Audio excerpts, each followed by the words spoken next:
নমস্কার, কেমন আছেন সবাই? আমার চ্যানেলের তরফ থেকে সকলকে জানাই অনেক অনেক ভালোবাসা। তো বন্ধুরা, এটা ছিল রথযাত্রার দিন সকালবেলায়। তো দেখো সোনামা চান করে রেডি হয়ে গেছে। তো এটা হচ্ছে ওর ফার্স্ট টাইম রথযাত্রা, মানে রথের দড়ি টানা।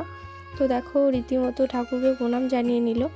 তো তারপরে এইদিকে দেখো ঠাম্মাও এদিকে প্রণাম করে নিল, কারণ আমি ওকে একা যেতে দিইনি রথ নিয়ে, কারণ ওর তো সবেই 2.5 বছর বয়স। তো একা রথটা যেহেতু সামলাতে পারবে না, তাই ও ঠাম্মার সঙ্গে গেছিলো একটুখানি, বেশি দূর যায়নি। তো ছোট বেবি তো বেশি দূর তো যেতে পারবে না। তো সেই জন্য দেখো ঠাম্মা ওর সঙ্গে সাথে দিয়েছিল।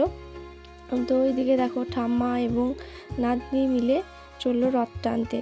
তো তোমাদের কেমন লাগছে এই দৃশ্যটা? আমার তো বেশ ভালোই লেগেছিলো। তো তোমাদের কেমন লাগছে কমেন্টে কিন্তু অবশ্যই জানাবে। তো দেখো আমিও ওদেরকে একটুখানি এগিয়ে দিলাম। তো ওই একটুখানি কি গেছিলো। তো তারপর এদিকে একটুখানি দিদুনদের বাড়িও গেছিলো। তো দিদুনদের বাড়ি যেহেতু কাছেই, তাই দিদুনদের বাড়িও গেছিলো। তো তারপর এদিকে রথ টেনে ও রীতিমতো ক্লান্ত হয়ে গেছে। তো তারপর একটুখানি বিশ্রাম করে নিচ্ছিল দিদুনদের বাড়িতে।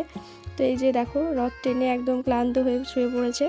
তো তারপর এদিকে ছিল বাড়িতে অষ্টমঙ্গলা। তো ভাসুরজির আজকে ছিল অষ্টমঙ্গলা। তো আমাদের সেখানে খাওয়ার নিমন্ত্রণ ছিল। তো দুপুরের লাঞ্চটা সেখান থেকে কমপ্লিট করে নিয়েছিলাম।